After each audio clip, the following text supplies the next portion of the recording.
let's just wait to see who actually decides to show up.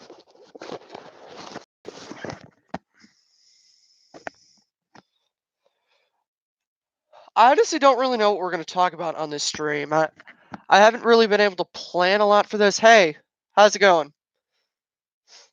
I haven't really planned for this too much because you can probably tell my voice tone. I am sick. I've been kind of dead the past few days, and I wasn't sure if I was going to be able to do this live stream. I thought I was going to have to postpone it, but I've taken some Dayquil over the couple of things a Dayquil today. Felt a little bit better. Decided that I wanted to do this live stream. So I've got my water, got everything, so that if I start to feel like I'm dying today during this, I've got water to deal with. Thoughts on the Preakness? That is what we are. We are definitely going to be talking a little bit about the Preakness because that's what's coming up this week. Now, I did say that Peter Pan. I will address the Peter Pan was this weekend, and I do want to talk a little bit about the Peter Pan. I have not seen the actual race replay yet. Global Campaign, I did just check, was the winner. I didn't really have I didn't make a pick for the Peter Pan. Excuse me, because I thought when Bourbon War didn't run in the Peter Pan, I didn't really care about that race. I thought Peter Pan running in the Bourbon War running in the Peter Pan, mixing up the names right here. I thought Bourbon War running in the Peter Pan was a kind of given for that race. But when he checked out of it and decided to go in the Preakness, I didn't really have an opinion on the Peter Pan anymore. But I will get to Preakness thoughts at some point. Let's go over the field at this point of who's running in the Preakness. I do want to let some more people get here, so we probably will be repeating this at some point during this. But right now, the fields look like we got Win, Win, Win, Improbable, Another Twist of Fate, War of Will, Signal Man, Bodie Express, Always Mining, Bourbon War, Owendale, Laughing Fox, and Warriors Challenge. That's a field of, I think it's 11 horses. 1, 2, 3, 4, 5, 6, 7, 8, 9, 10, 11. Yep, that's 11 horses. Like I started this on Wednesday. I started the Preakness Profile series. Uh, I wanted to get a video out yesterday. It didn't work out. I didn't feel up to doing it yesterday. I did get some of the stuff on the blog updated though, and I did get one of my backlogged episodes of the podcast up. So I didn't have a completely progress-less day yesterday. I could have done a lot more, but that being said, I did get some stuff done. Excuse me, I do need to respond to this.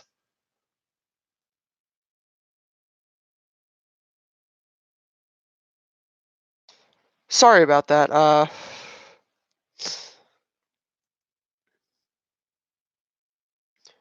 Just checking this. I gotta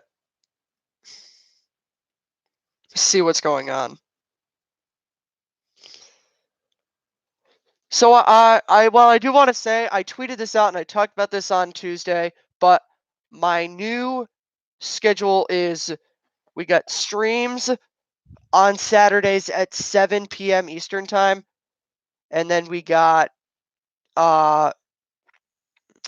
got streams. We got the podcast still going to be coming out on Tuesday, and then we got the Preakness Profile series, which I'm hoping to have that be done before the Preakness. Didn't work out with the Kentucky Derby, but I think the Preakness is going to work out a little bit better. So what are my thoughts? Or my question is, what are your thoughts on the Preakness? I'd like to know.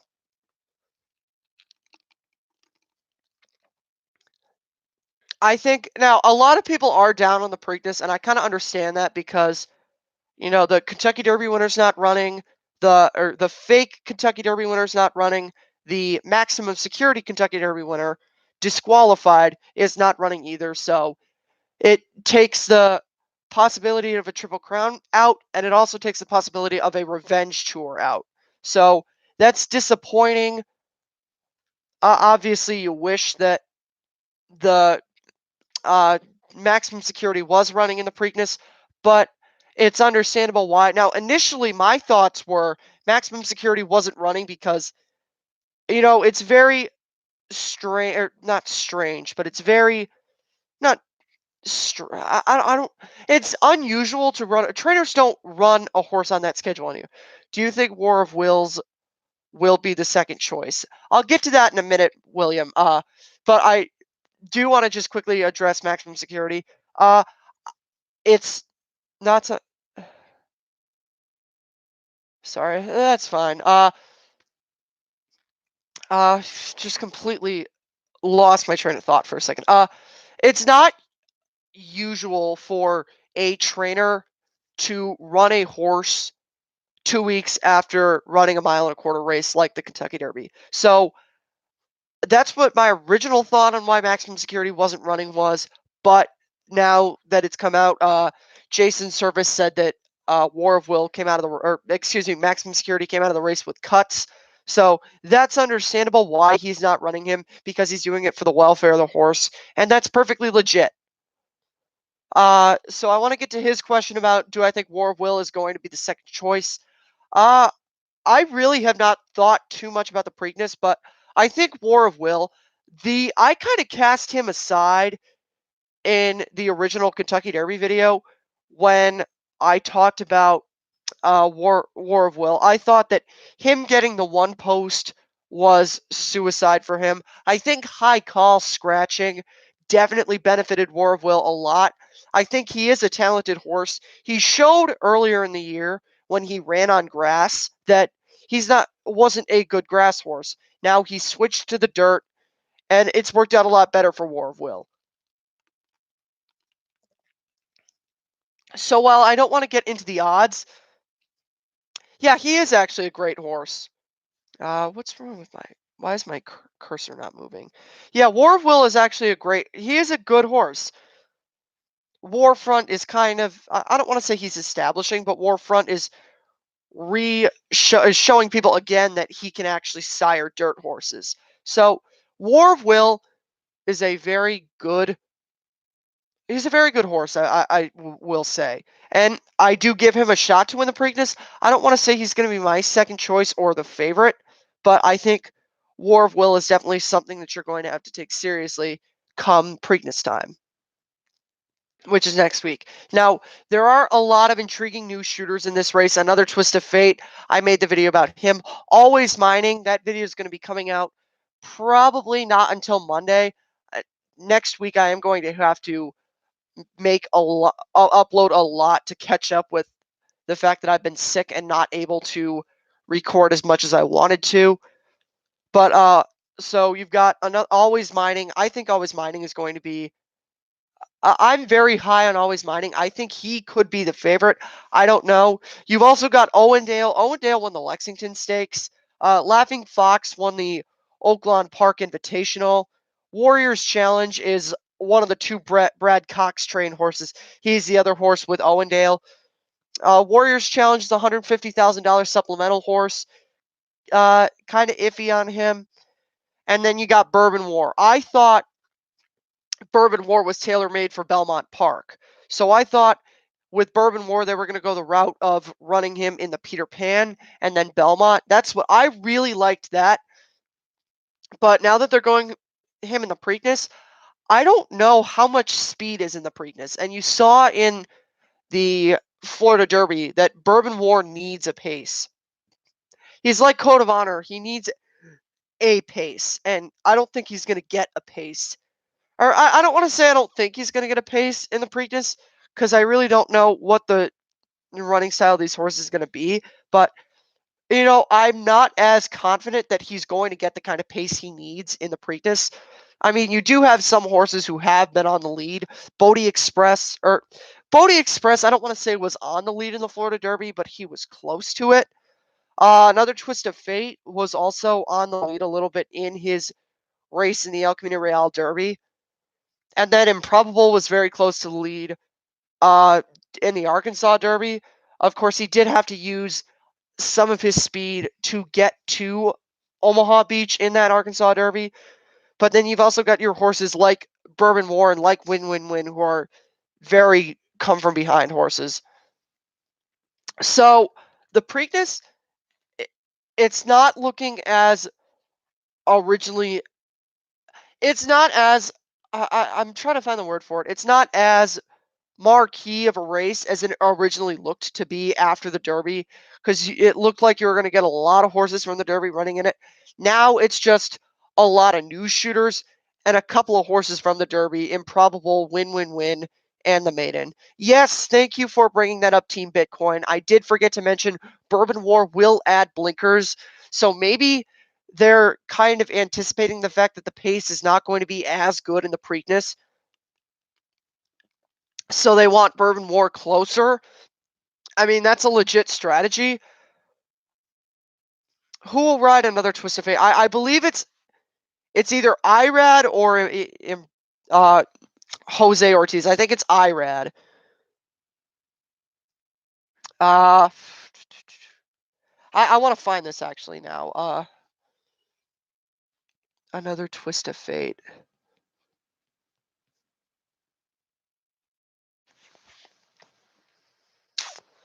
Uh, another Twist of Fate rider. I saw this headline the other day, and now I can't remember who it was. So, I gotta see if I can find it.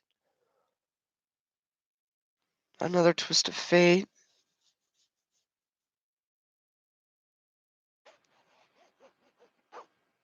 All right, this is gonna aggravate me if I can't find who is riding him in the Preakness.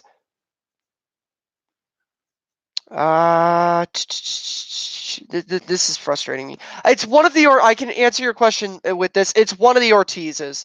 I think it's Irad. I believe I saw Irad. That's fine. No, you're not required to be here. So if you need to do that, go ahead and do that. I believe it's Irad though.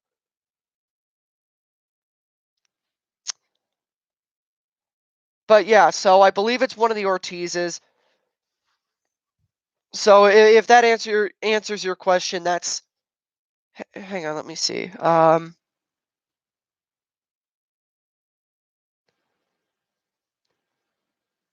No, it's Jose. Actually, I'm a complete idiot. It's Jose Ortiz. So yeah, Jose is gonna ride him.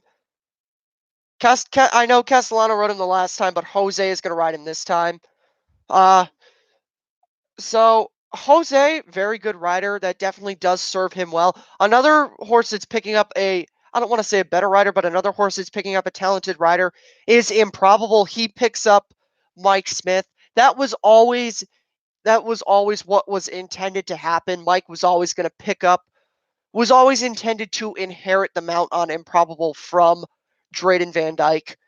And then it happened that he was on Roadster, and then from Roadster he went to yeah, Omaha Beach.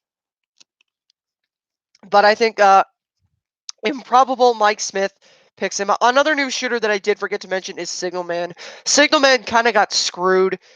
He got run by Win Win Win at the very end of the Bluegrass Stakes, and then he didn't enter as one of the also eligible horses, so he did not, even though he was number 22 on the points, so he did not get into the Kentucky Derby. He could have run in if they had decided to put him in.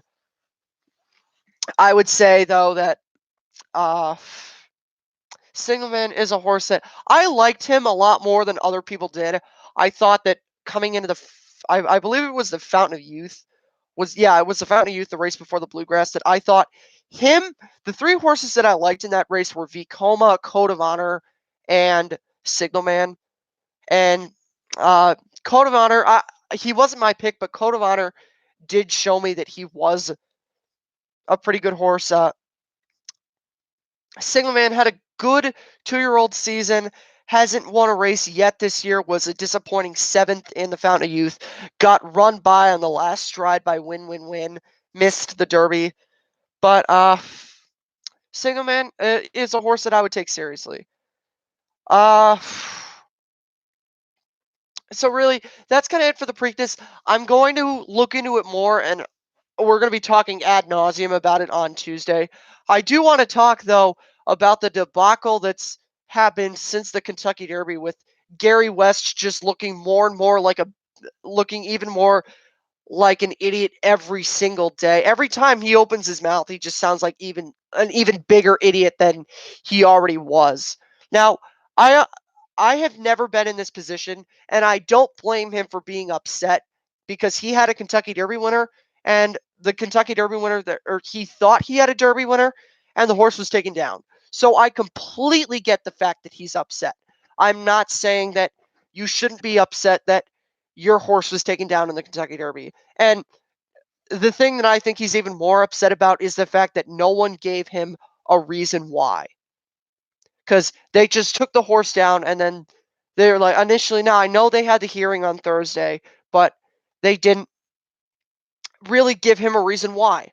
And that's completely 100% legit to be upset about that for someone not giving you a reason why. But so with all this stuff, that him coming out saying that they believe that War of Will interfered with them. War of Will caused the problem. Watch the video presented by Size's Liar. I still don't think War of Will caused the problem. I the point is ultimately going to be moot because Gary West can spend as much money as he wants. I really don't think it's going to matter either way. They made the decision. They disqualified him. I think it was the right decision.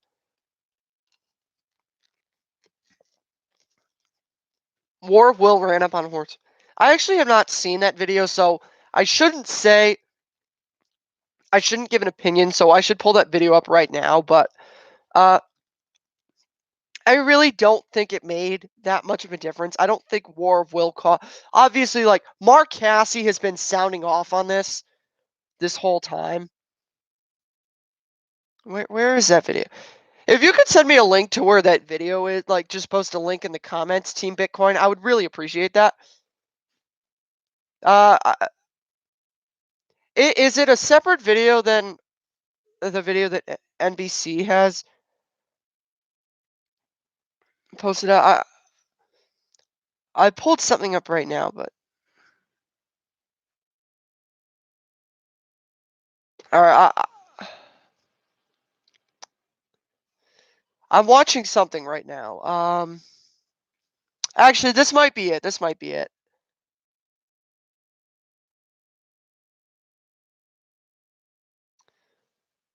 Okay, it's zooming in on all.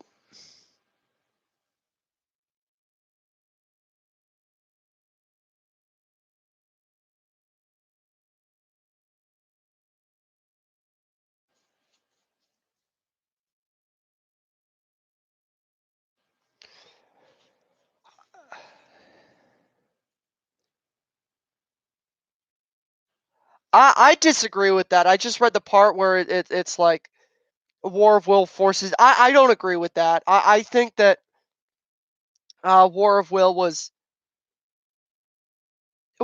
not in contact with maximum security right there. There's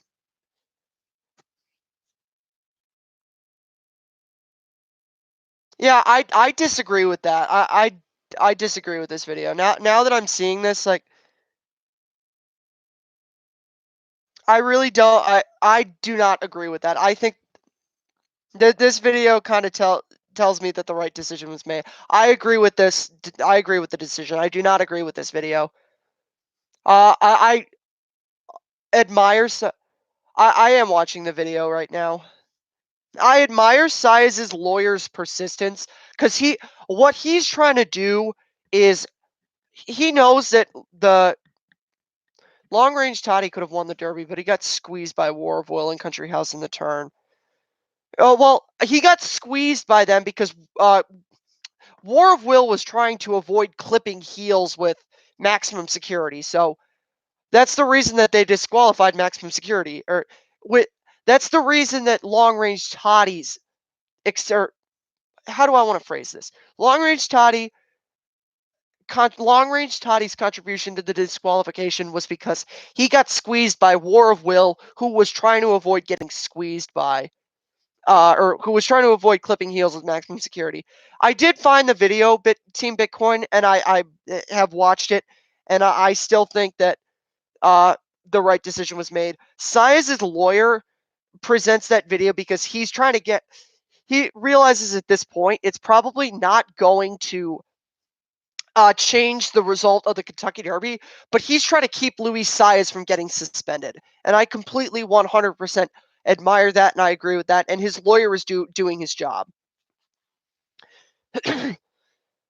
But the thing I'll say about Long Range Toddy is War of Will, I will agree with, actually had a shot to win the Kentucky Derby. Because if you saw the stretch, he got that little incident happened, and then it looked like for a second he had a chance to go on, and then it was just never there. But with Long Range Toddy, I just think that he was flattening out to begin with. While the incident did happen and maybe it accelerated the process, I think Long Range Toddy would have been one of those horses that just gets run by in the stretch. But with the incident that happened at the top of the stretch, Long Range Toddy kind of just ends up dropping back earlier than I think he would have originally ended up dropping back. So I still agree with the decision. I think that uh,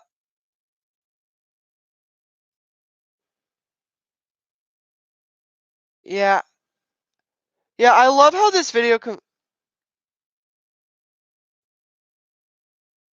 Okay, I just paused at the video, the part where maximum security is right in front of War of Will. See, what I think the purpose of this video is it's not to it's trying to save Luis Saez's it's trying to save him from getting suspended. I don't think the attorney is trying to. The decision blows. I think it was an unfortunate decision, and I wish it didn't have to happen, but I think it was the right decision. That video is not trying to say that the decision made was well. I think it is trying to say that the decision made was wrong, but I think what it's trying to do more than that is to keep him from getting suspended. And I really don't think he's going to, nor do I think he should be suspended. Yeah, Seth, it was the right decision, period. I think we, as people who know the industry, should just put it to bed and realize, yes, it was the right decision. Unfortunately, the best horse had to get disqualified, but we should just say the right decision was made. Gary West, have fun appealing it. You'll be doing that for the next 5 or 6 years, and nothing's going to come out of that. Have your fun with it. Let's just the rest of the racing world put it to bed. Don't suspend Luis Saez. Don't fine him. Don't do anything. Just you took the Kentucky Derby away from him. You've done enough to him. Let's just put it to bed and move on with our lives.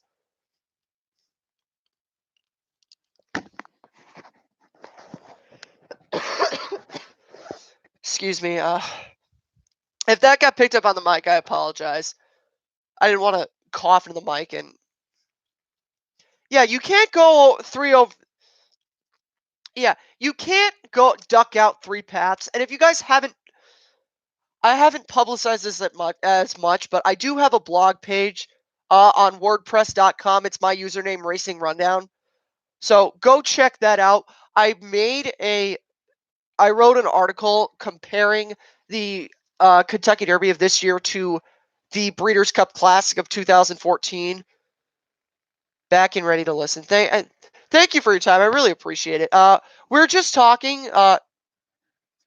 It's not going to be put to bed. We're going to be talking about this probably for the next 30. We're going to be talking about this as long as the Kentucky Derby's run, because this is the first time this incident happened. I will say this, though. It kind of surprises me. You never hear people talk about Dancer's Image, even though that I would argue is more controversial than this one. Although I could probably be wrong with that. I will backtrack on that. I'm probably wrong about that. This is more controversial because at least at that point the drug was illegal, and all the conspiracy theories about it they're conspiracy theories. But I want to go back to what Herbert said, that you can't go from the 2 path to the 5 path. No matter that's a foul, whatever race it's in. You're making a top 5 list of who fell from grace. 1 Arrogate, 2 Bayern, 3 Run Happy, 4 Game On Dude, 5 Rachel Alexandra. That is a very interesting list to make. Before I respond to that, I just want to ask you guys: do you guys think I need more light? Because I'm starting to lose light out here, and I had to close the shade behind me because of the glare. If you think that I need more light, I can turn my lights on in my room. I just kind of wanted to see if I could do the stream without it. But if you think I need more lights, I will go do that. But that's a very interesting list to make. I will comment on each of the horses in that list. Arrogate number 1, 100%. Definitely a horse that fell from grace. Wins the Travers by 12. Turn on your lights. So, yeah. Okay, yeah, I'll turn my lights on. I'll be right back.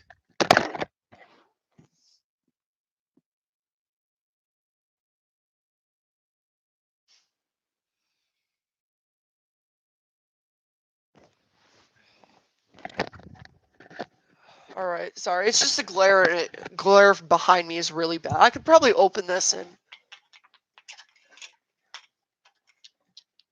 see. Is that gonna? No, that's still bad. All right, we're gonna close that. So yeah, responding to that list, 1 Arrogate definitely fell from grace. Wins the Travers by 12. The Breeders' Cup Classic defeats California Chrome, which thank you. I was kind of thinking at what point am I going to need to turn the lights on, and I just decided to turn it on now. Arrogate definitely wins the Travers by 12, track record time, all the accolades. Wins the Breeders' Cup Classic over California Chrome, who, while I think California Chrome is a tad overrated, was a very good horse in 2016 and showed a lot more than what he showed in his 2014 season. I still contend he had no business being horse of the year. I think it should have been shared belief, and if you weren't going to make it shared belief, you make it Bayern that year, even though Bayern was ultra inconsistent.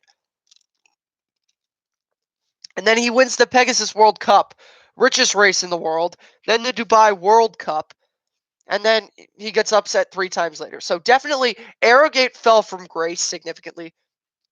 Bayern, I mean, you can make an argument about that. That's what. Okay, I understand you're trying to make your point about maximum security, but I don't. I'm going to respectfully disagree with your arguments. I think maximum security was scared by something on the infield, and he shifted out 3 paths, and he committed a couple of fouls. But I want to get back to his take on Run Happy. Run Happy was awesome in 2015 once they switched him to sprinting later in the year.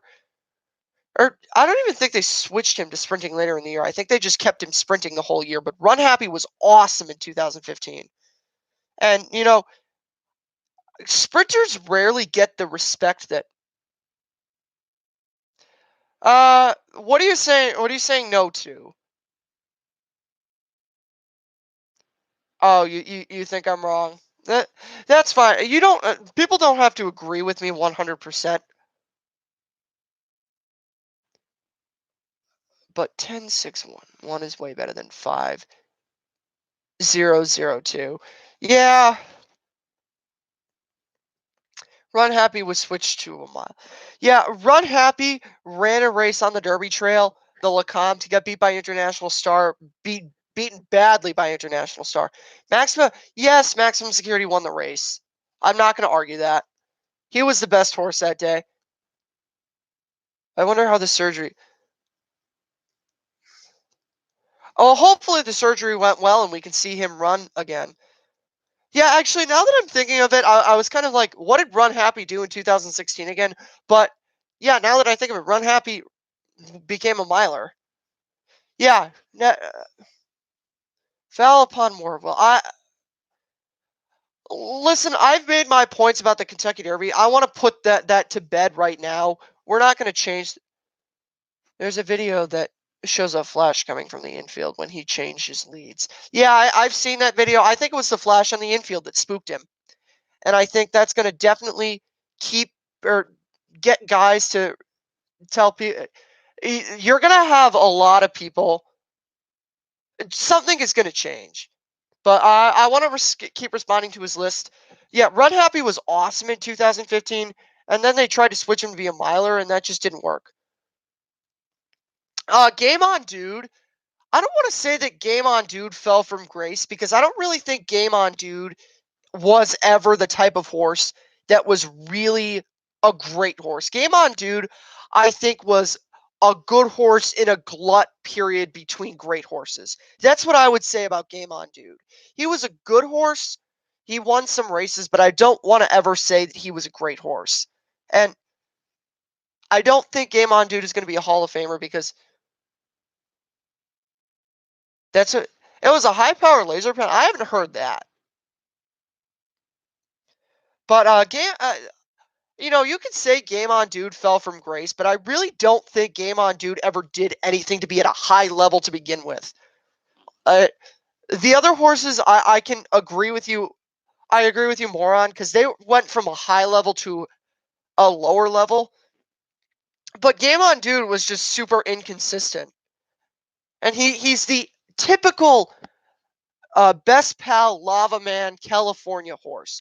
Wins races in California, but ultra inconsistent. Game On Dude. Flash from the infield cameras all race long. At least he lost. Yeah, I could say you could say he lost a step, but I'm not disagreeing with you including him, but I would put Rachel Alexandra in front of him if I were you. I would put Rachel Alexandra in front of. I would probably say I would put. You could edit your list. Go Arrogate, Rachel Alexandra, then Bayern, Run Happy, or you could probably even flip flop Bayern and Run Happy. Because Run Happy won an Eclipse Award, and Run Happy was dominant as a sprinter. So if I were you, I would switch your list to Arrogate, Rachel Alexandra, Run Happy, Bayern, and Game On Dude.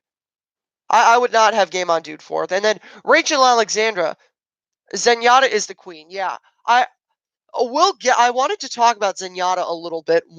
I will talk about her later in the show. Jockey had zero control of War of Will. Watch Jock constantly pulling it. Yeah, War of Will was very rank in the race. I will agree with you on that.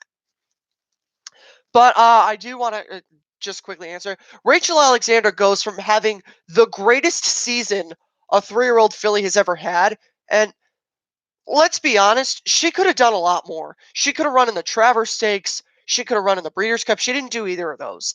And this gets back to the point of Zenyatta.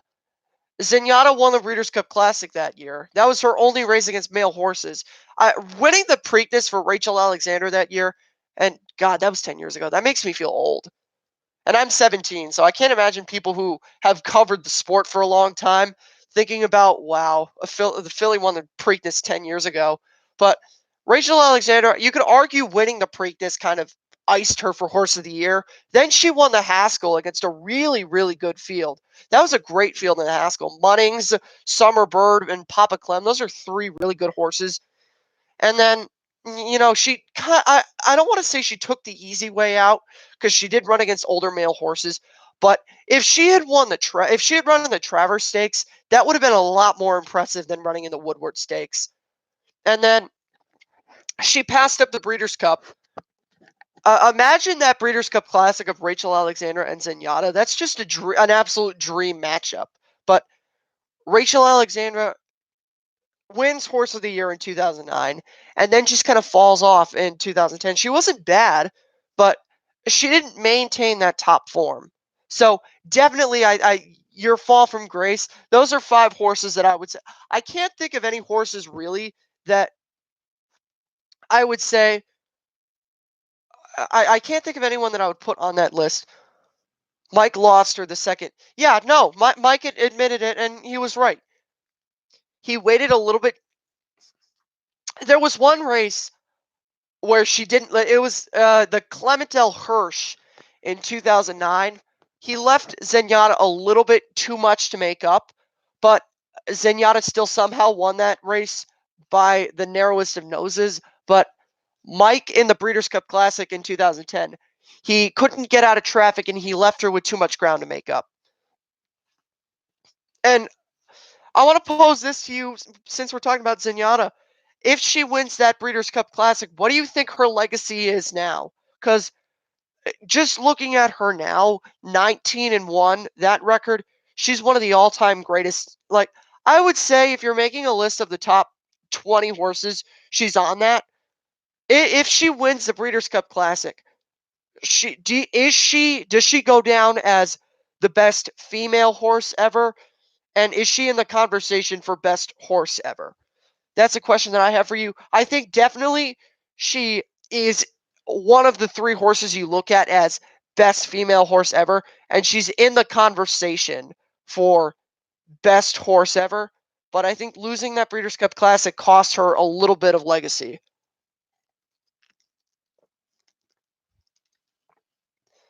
But I'm trying to think. I don't really think there's any other horse that you could argue uh, more than those five horses. I think that that's a solid list. Again, I don't really think that there was a high standard for Game On Dude.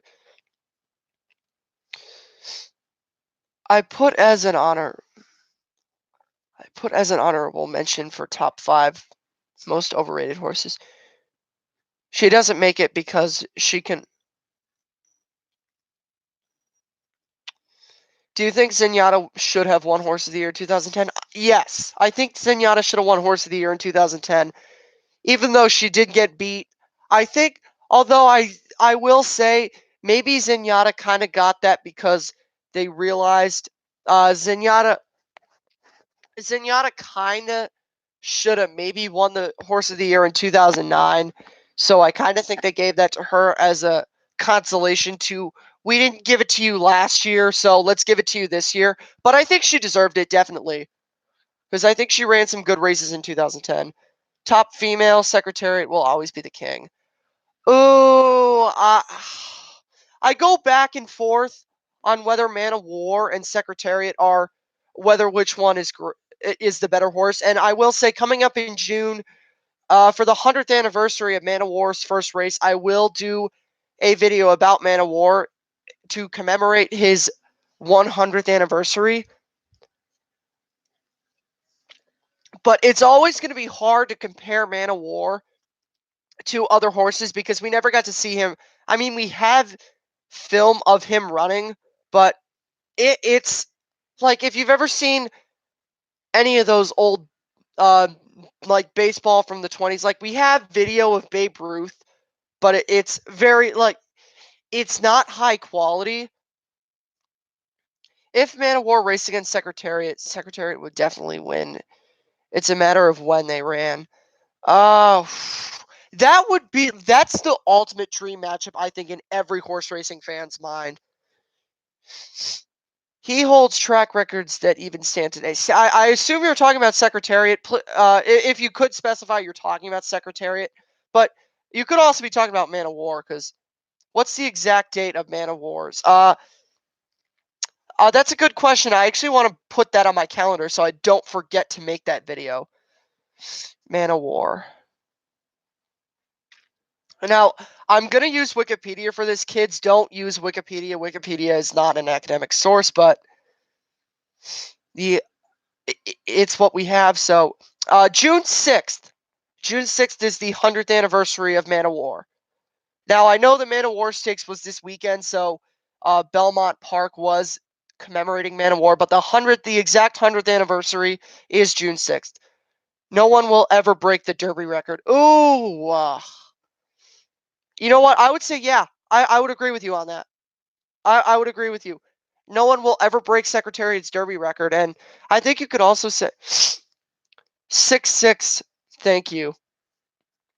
So 99.99 years on 6-6. Or I could do the.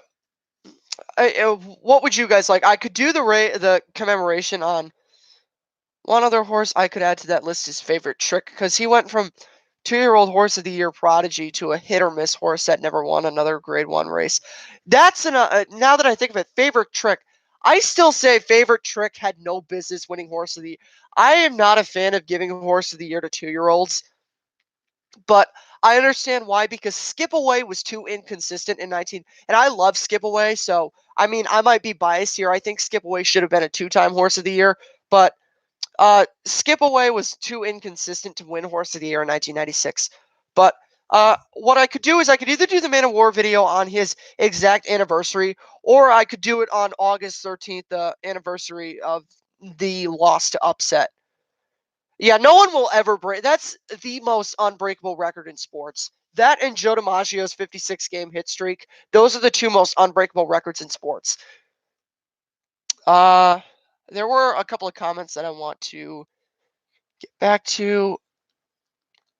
Thank you, 6 for 6. Yeah. I do want to address no one will ever break the Derby record. I agree with that. Because I don't think you're going to get another type of race. Like, I think if another Derby is run under 2 minutes, I think it's going to be like no one will ever win 56 straight races. That too. So yeah, I mean, you could say there's a lot of unbreakable records in horse racing, but definitely the Belmont Stakes is one of those unbreakable records that you will not break. Man of War ran 5 furlongs in 59 seconds. Wow, that's fast for 5 furlongs in that time. Yeah, that's what I was thinking too. Man of War, doing the Man of War video on June 6th is kind of more appropriate because it is the 100th anniversary of Man of War. Just now I'm trying to add top 5 overrated horses. Oh, top 5 overrated horses. Uh, I get hate. I've gotten a lot of hate for my opinion on Winning Colors, but I think Winning Colors is overrated.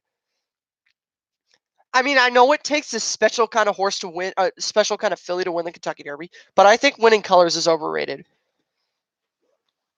Uh, yeah, but honestly, like, I try to help you on that.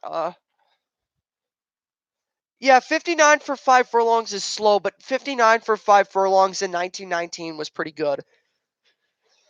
For now, you have Bayern Lava Man and now Winning Colors.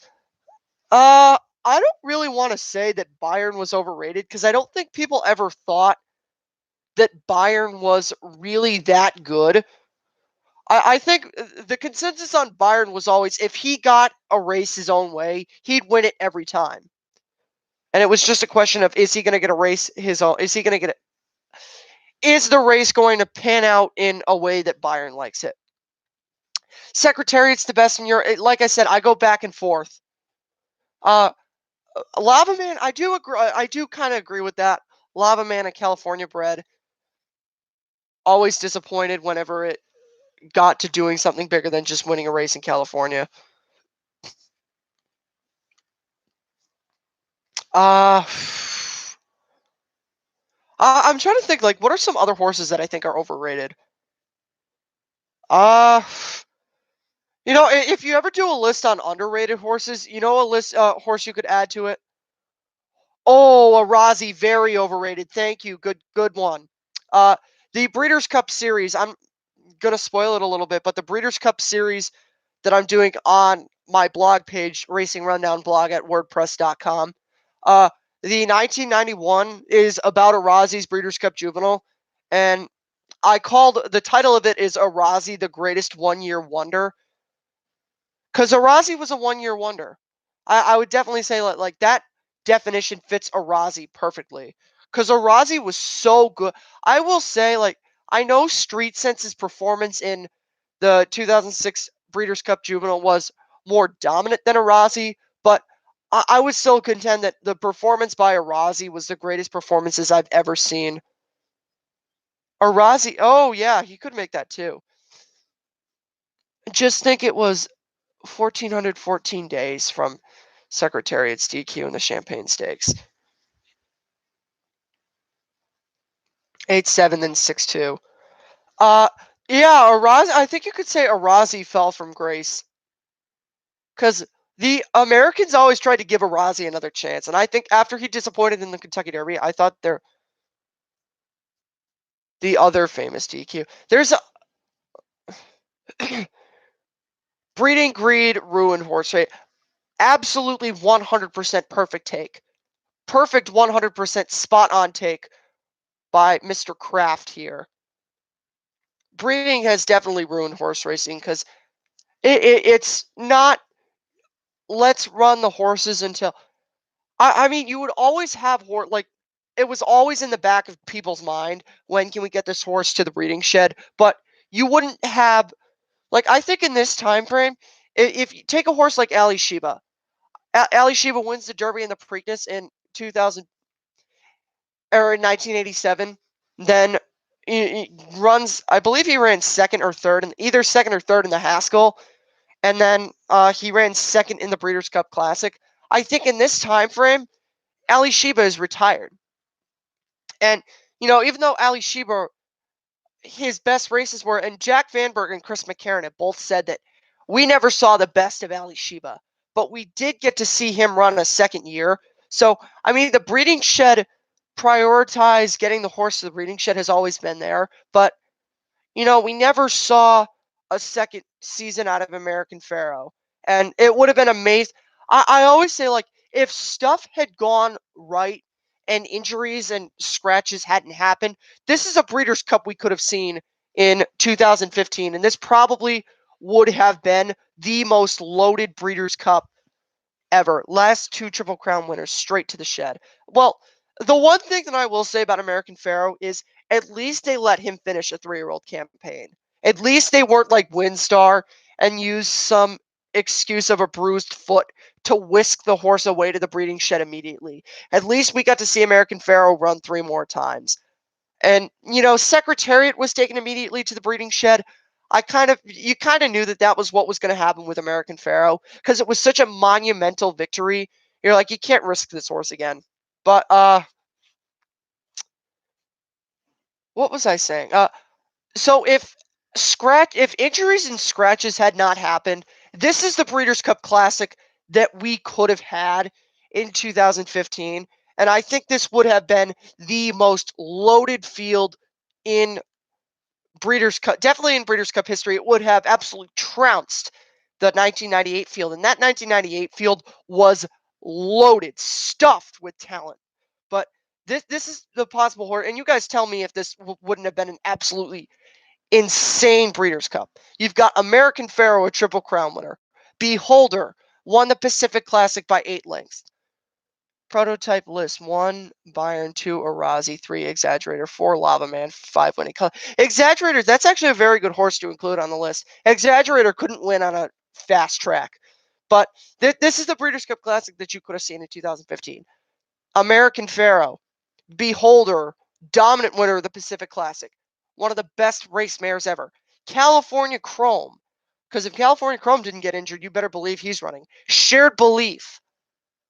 Who else? Honor Code, Tonalist, Liam's Map. Thank you. Uh, who else would have been running in that race? I know Keen Ice wasn't a good horse, but at least Keen Ice upset American Pharoah. So that would have been an absolutely loaded Breeders' Cup Classic of 2015. Tell me that wouldn't have been.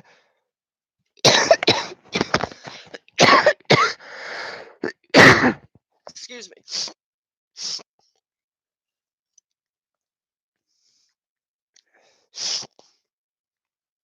Horses with 5 or more starts going in the Kentucky Derby are now 1 for 5. Breeding wise, Max is a total mutt. Yeah, I mean New Year's Day wasn't anything that special. But Breeders' Cup Classic 2015. Just imagine that race though. They would have had a lot of speed in that race for 2000. Yeah, there would have definitely been a lot of speed in that race. It definitely would not have been American Pharoah just winning by default. Exaggerator, he won the Saratoga Special on a fast track, but that was about it. Yeah, but that was as a 2-year-old. And I think probably maybe you could say this: once Exaggerator got a taste of a wet track in the Santa Anita Derby, he's like, why would I want to? I don't like fast track, or a wet track, I should say. I don't like. He probably said, I don't like fast tracks anymore. But just imagine going back to that Breeders' Cup Classic for a second. This is your field: American Pharoah, Beholder, California Chrome, Shared Belief, Honor Code, Tonalist, Frosted, Liam's Map, if Liam's Map didn't wimp out and run in the Breeders' Cup Dirt Mile. That's 8 horses that all would have had a legit shot at winning. And then you've got horses like FNX, who was a long shot in the actual Breeders' Cup Classic, but has won some races. Glen Eagles was the winner of the 2000 Guineas in Europe, although when they bring the 2000 Guineas winner over and they run that horse on dirt, I'm never a fan of that. And then Keen Ice upset American Pharoah. So just imagine how loaded that Breeders' Cup would have been. What horse do you think wins that race of between American Pharoah, Beholder, California Chrome, Shared Belief, Honor Code, Tonalist, Liam's Map? You've got those 7 horses. What horse do you think wins? I'll give you guys a second to respond to that. But Exaggerator, what I think with Exaggerator is maybe he just, once he ran on a wet track, he decided that he liked wet tracks better and wasn't as keen about running on fast dirt tracks as wet tracks. Because, I mean, you saw. Now, you could also say, like, Belmont Park's a very deep track that probably wasn't to his liking. Would you say that Tonalist could only win at Belmont? I'm going to take. It's going to take huge Yeah, you're going to have to keep upping the purses to keep horses running. I mean, the props to the people at Gulfstream Park. I mean, $9 million for the Pegasus World Cup dirt race. That you didn't need $16 million. So good for them for splitting that up. Excuse me, and creating a $7 million turf race, because that makes that more interesting. I'm for Shared Belief. I thought, if not for, yeah, really. I mean, honestly, Shared Belief. I really hope he gets into the Hall of Fame. I don't think he will, because I think Shared Belief.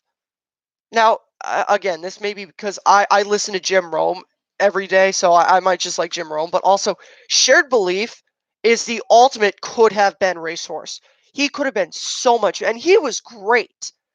He runs in the now. I don't know why Shared Belief didn't run in the Breeders' Cup. I wasn't in horse racing at that time, so I don't remember why Shared Belief didn't run. So if any of you guys know, please feel free to drop it in the comments. The 13th. Would you say that Tonalist could only win it? I want to answer his question, though, because I did skip this. Uh, I don't really know. I think maybe you could say that about Tonalist. Keep in mind, Shared Belief never won outside of California. Yeah, but Shared Belief only got 1 race outside of California, and he got injured. So you never know what Shared Belief would have done outside of California if he actually got a chance to run. But Shared Belief, I think, he was amazing as a 2-year-old. I think if he runs in the Kentucky Derby, he's definitely a better horse than California Chrome, and he showed that in the San Antonio. I think that 2014 Triple Crown wasn't that very. I went to the Derby the year bid. You were at the year Spectacular Bid one. I will say, I don't think I made this. This was in my head, and I think I got sidetracked reading comments. If you ever want to make a list, and I think at some point I may make a list of underrated horses, I would put Spectacular Bid number 1. The most mysterious horse was Danzig. Danzig had a lot of talent and just, I think, was just too powerful for his own good. He kept injuring himself, but he was a great sire. So Danzig, well, he ultimately was a failure on the racetrack. I think Danzig was just a little bit too good for his own, too talented for his own good. But I do want to address Shared Belief wins a bunch of races. Shared Belief wins a bunch of races as a 2-year-old, wins the final edition of the Hollywood Futurity. I know it was called the Cash Cow then, but the last edition of the Hollywood Futurity at Hollywood Park. Shared Belief was the last great horse in the history of Hollywood Park, and he missed the Derby. He missed the Triple Crown, which is unfortunate. But then he wins the Los Al Derby, which was the reincarnation of the Swap Stakes. Wins the Pacific Classic, wins the Awesome again, and then gets absolutely destroyed in the Breeders' Cup Classic. Literally, like not destroyed as in he finished poorly. Like he got mugged in that race. Like I wish you could do a redo of that Breeders' Cup Classic because if you give Shared Belief a fair start and you give Moreno the speed horse that got taken out by Shared Belief because Shared Belief got pushed into Moreno, if you give those two horses a fair shot, no way Bayern wins that Breeders' Cup Classic. And then Shared Belief looks like in 2015 he's going to be all the rage. And then, he has that injury in at the Charlestown Classic, and then yeah, he definitely did get mugged by Bayern, and then it looks like he's going to come back for 2016, which that would have been a super sexy year. You got California Chrome, Arrogate, and Shared Belief, but then and yet no DQ. I made my opinion on that in the piece that I made about comparing this year's Derby to that Breeders' Cup Classic. I think the only reason that Bayern wasn't taken down was because Shared Belief could not have won that race. I think if Shared Belief runs second, no chance Bayern stays up. But I still think he should have come down either way. But, I don't buy the conspiracy theory of they didn't want to give it to a Euro. I just think that they didn't want to disqualify a horse if if the affected horse couldn't have won. But, unfortunately, we never got to see Shared Belief run. I really don't think we ever got to see him run at his full potential. Shared Belief after the Charlestown Classic looks like he's coming back good, has the bout with colic and has to be destroyed. Shared Belief is the ultimate could have been horse, and I really hope Shared Belief gets inducted into the Hall of Fame. I don't think he will, but I really hope he does. Because when Shared Belief was given a chance, he was so good. I mean, I'll read off his accomplishments to you guys, and you guys tell me if this horse, if you think he deserves the Hall of Fame. Because so he wins the Hollywood Preview Stakes, which is now the Bob Hope Stakes. So he wins the Preview Stakes, the Cash Cow Futurity, Los Al Derby, Pacific Classic, Awesome Again, Malibu Stakes. Shared Belief was a very versatile horse who won from every platform. He was so good. But so all those races, Malibu Stakes, and then he wins the San Antonio and the Big Cap. And then keep in mind, uh, one race he did not finish, and then in the Breeders' Cup Classic 2014, gets absolutely mugged at the start of the race, and still runs forward. Like the fact that he runs fourth, in that Breeders' Cup Classic, he had every excuse. Moreno got destroyed. Moreno was less. I think took less damage than Shared Belief did, and Moreno still fizzled. And the fact that Shared Belief runs fourth in that Breeders' Cup Classic was just a testament to how great of a horse Shared Belief was. Like, I will go off on how great Shared Belief was, and I'm probably going to sound like a broken record, but 10 wins, Eclipse Award for Champion 2-year-old. I think he should have won the Eclipse Award in 2014 for Best 3-year-old, and I think he also should have been Horse of the Year. That's my take on Shared Belief. I wonder if it will. I really hope it doesn't rain for the Preakness. I hope one year we can get a Triple Crown where it's actually we have 3 nice races. Actually, I should check. What's the forecast going to look like for next week? I don't have Baltimore saved on here. Uh,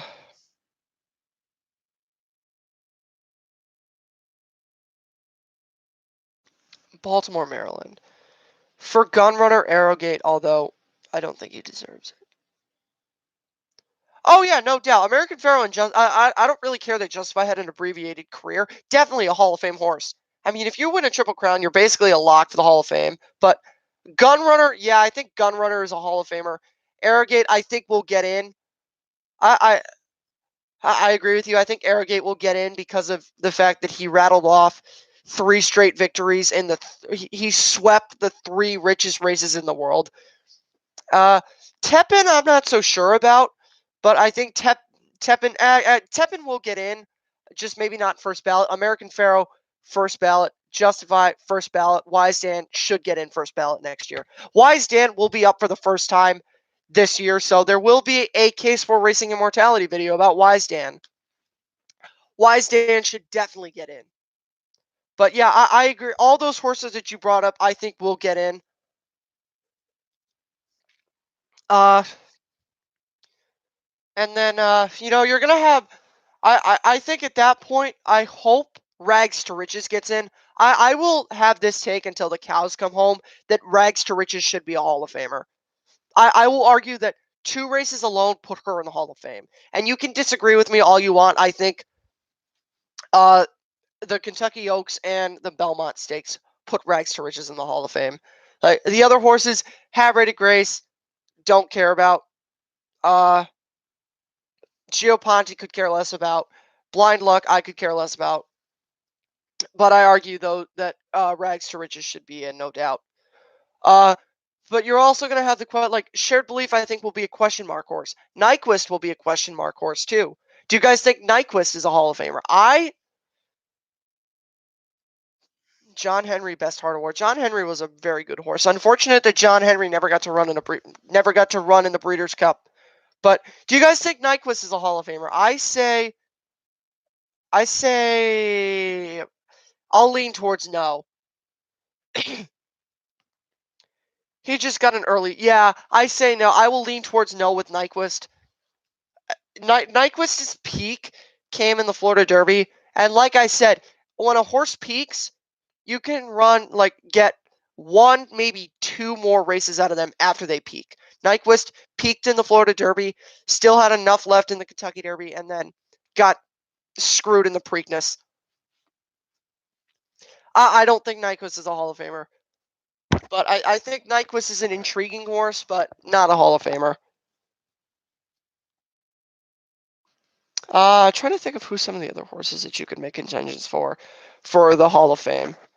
I'm not going to go for too much longer. I don't know how long I want these live streams to be. I'll probably say, do you think, yeah, I think Gunrunner's a Hall of Famer. I think he did enough in 2007 or 2017 to warrant being a Hall of Famer. Let me check that out. I want to see, take a look at some of these. Who's the last horse that had a similar year to Gunrunner? I thought Skip Away for a second, but then I'm like, no, Skip Away is an all-time great racehorse. Gunrunner. I mean, Gunrunner won 5 Grade 1 races. Not Gunner Run. I always do that whenever I write about Gunrunner. Maybe he should go into the Hall. He beat Curlin multiple times. I think 2007 definitely was the best rivalry since Sunday Silence and Easy Goer in the Triple Crown. I think it beats Silver Charm and Freehouse. I think those 3 horses, if you put any of the 3, either Street Sense, Curlin, or Hard Spun in their own year, they all win the Triple Crown. But I will say for Hard Spun, I wish they had switched him to be a sprinter, because Hard Spun could have been a really good sprinter, but also the other thing was there was Midnight Loot in 2007, so maybe you can understand them being a little bit cautious to run Hard Spun. But I want to get back to Will's question for a minute. I think so. I think I would make Gunrunner a Hall of Famer. I don't think he's a first ballot Hall of Famer, but I think Gunrunner is a Hall of Famer. Stephen Foster, Whitney, Woodward, Breeders' Cup Classic, Pegasus World Cup. I know the Razorback is a great. His 2007 season, Razorback win, Stephen Foster win, Whitney win, Woodward Stakes, Breeders' Cup Classic, Pegasus World Cup. Those are 6 races that I think put him in. What do you think of all? I think all the Grade 1 demotions are stupid. I really don't like when they change the grading of races. I think you should just leave them all the same. That's my opinion on it. I think there's no. I think it's all stupid. I really see no reason why you demoted all those Grade 1 races. I mean, the thing about it is that, like, these are Breeders' Cup win-and-you're-in races, and they're not Grade 1 races. And also, like, they historically... The low self-utility lost Grade 1 races? I didn't know. I didn't know the low. I knew the Zenyatta and the Bell. Yeah, the Zenyatta stakes and the Beldame stakes should definitely not have lost their demotion. Low self-utility. Yeah, no, all those, you should just leave all those the same. And then, yeah, I agree with you. The races like the Jaipur and Churchill Downs stakes. Oh, you know, another race that's kind of wild that this didn't lose its is the Beholder Mile. That's a Grade 1 race. And, you know, that kind of says, I, I don't think there's a lot of people who argue that Zenyatta is the better, or that would argue that Beholder's better than Zenyatta. But Beholder has a Grade 1 race and Zenyatta doesn't. That seems kind of ironic. But yeah, the Beldame should definitely have kept its Grade 1 status. The Zenyatta stake should have kept its Grade 1 status. And the Low Self-Utility should have kept its Grade 1 status. I think you should just leave races the same. Don't change things. Oh, I'm surprised that my voice isn't, like, absolutely destroyed yet. It was absolutely cooked on Tuesday after I finished the podcast. But I think it's actually because I have water. I think what I'll do, I have this much water left. I think I'll cut it when I run out of water. But yeah, I think all the Grade 1 demotions were stupid.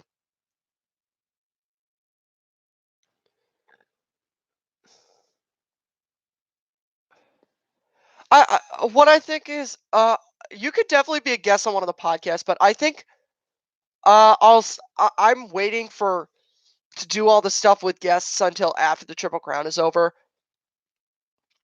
And what I'm gonna do is actually, like, the podcast at this point right now is the Wood isn't a Grade 1 anymore.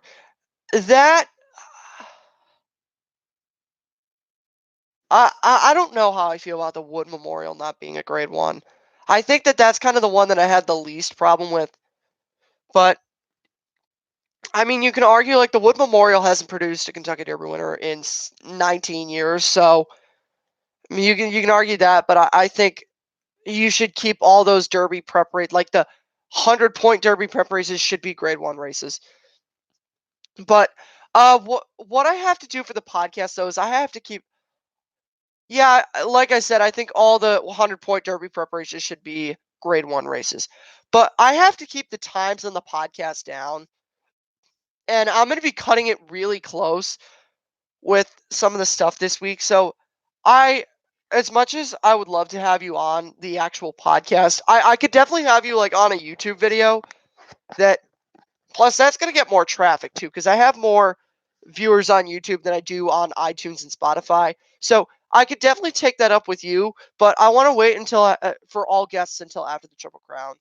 But actually, now that I think of it, I'm starting to think, like, at this point, what Grade 2 race do you want to see? The Dubai World Cup. The Dubai World Cup races.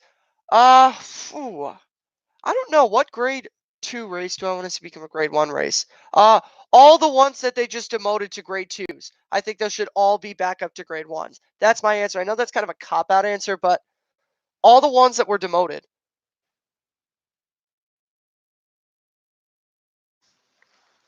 You know, I'll do that sometime. Like,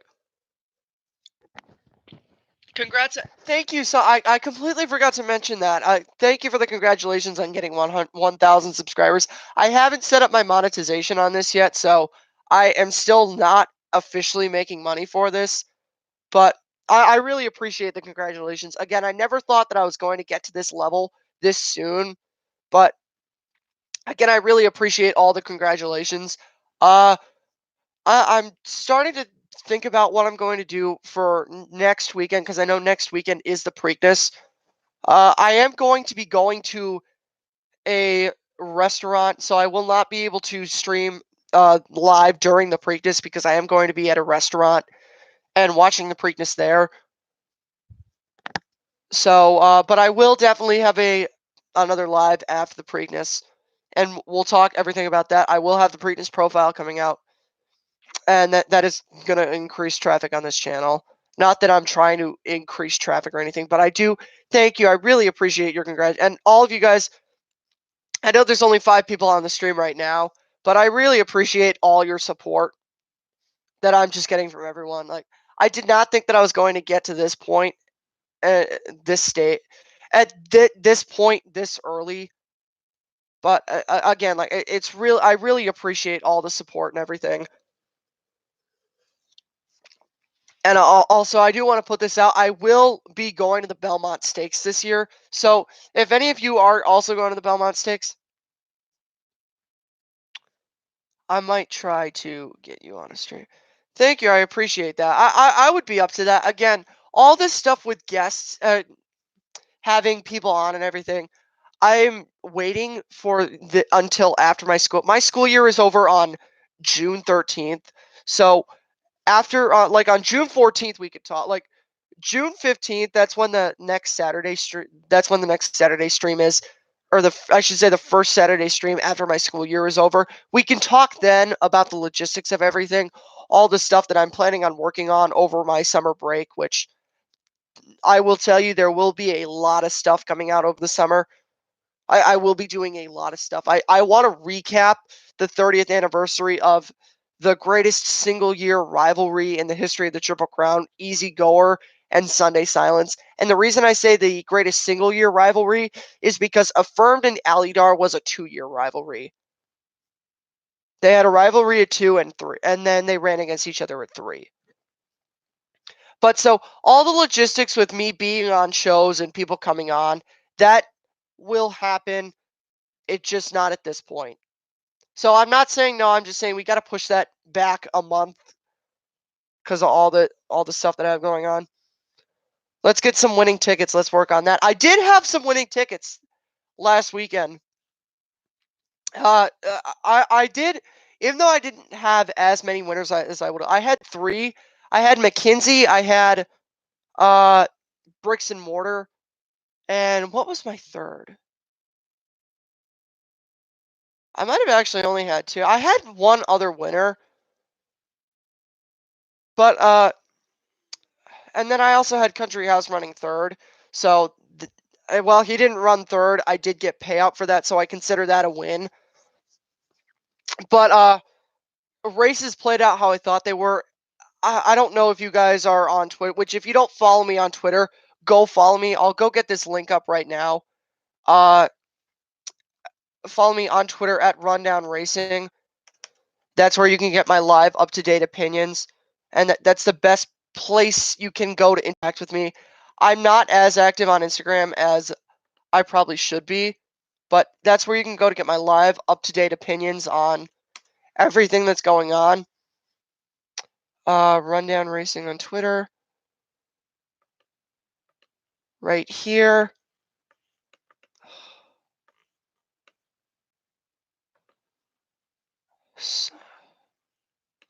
Suck. Okay, this is not working. All right, I'll do this. I'll do this another time. Do you think another Twist of Fate should be more forwardly placed in the Preakness?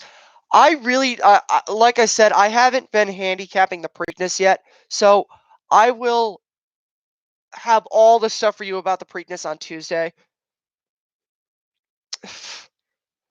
Well, I'm almost out of all my water, so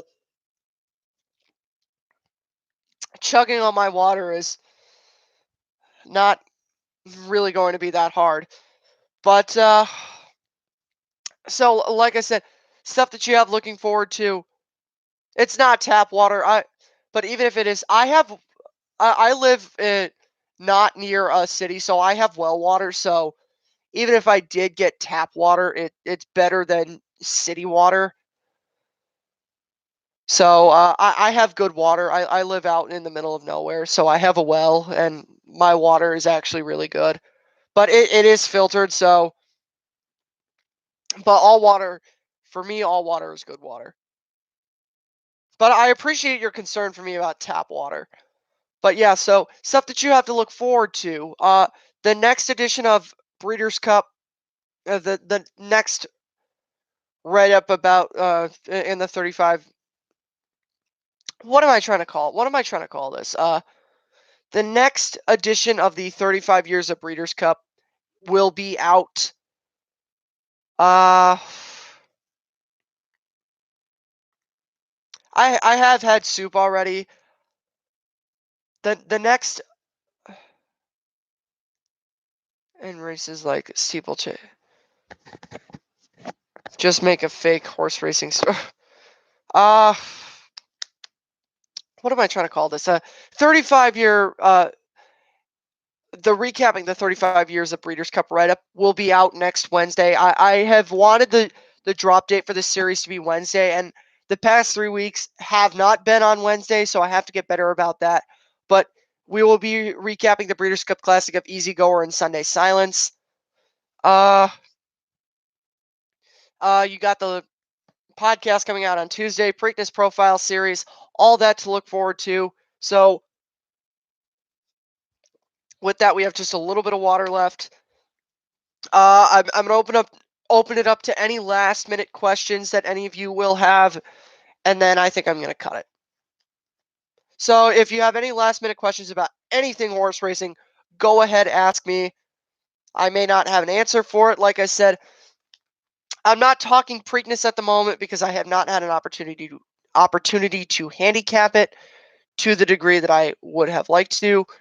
When is the draw for Preakness post positions? I do not know.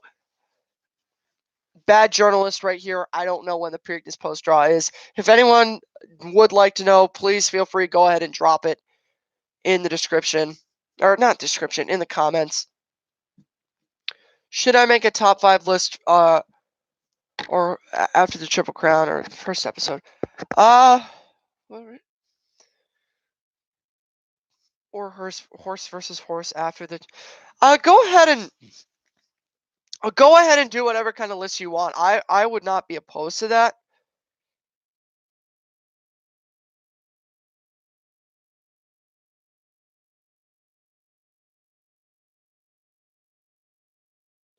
But yeah, so if you want to just like I said, I'm going to open it up to any last minute questions.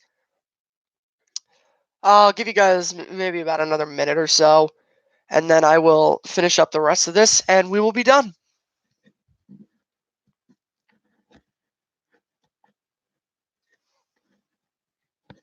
I'll see you later. Okay, you don't have any...